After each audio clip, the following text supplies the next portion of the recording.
అందరికీ నమస్కారం అండి. మునక్కాయ, బంగాళదుంప, టమాటో కూర అండి. కలగూర కూర అని కూడా అంటారు. అంటే 2 వెజిటేబుల్స్ కన్నా ఎక్కువ అలా ఉంటే కలగూర కూర అంటారు. వెజ్ తినే వాళ్ళకైతే నెంబర్ 1 కూర అండి.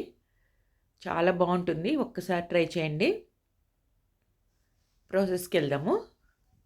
స్టవ్ వెలిగించుకొని కడాయి పెట్టుకుని ఆయిల్ హీట్ అయినాక ఉల్లిపాయ పచ్చిమిరపకాయ వేసేసుకోవచ్చండి. వెంటనే తాలింపు ఏం అవసరం లేదు. ఉల్లిపాయ కొంచెం కొద్దిగా వేగాక మునక్కాయలు కూడా వేసి కొద్దిగా వేయించుకోవాలి. మునక్కాయలు కూడా వేగాక బంగాళదుంపలు కూడా వేసి అది అంతే 1-2 మినిట్స్ అంతే అండి. అన్నీ అలా కొంచెం వేయించుకోవాలి.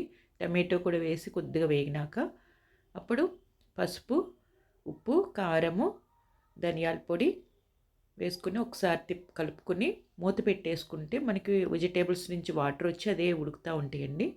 ఒక్కసారి మళ్ళీ కలుపుకొని ఒక 20% కుక్ అవుతాయి.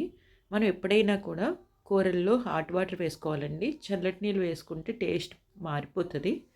మనకి ఎంత వాటర్ కావాలో అంత వేసుకొని మూత పెట్టేసుకుందాం. సిమ్లో పెట్టుకొని 4-5 వెల్లుల్లి రెబ్బలు, కొద్దిగా జీలకర్ర అండి ఇలా దంచుకొని వేసుకుంటే ఆ స్మెల్ చాలా బాగుంటుంది. వెజ్ కర్రీస్కి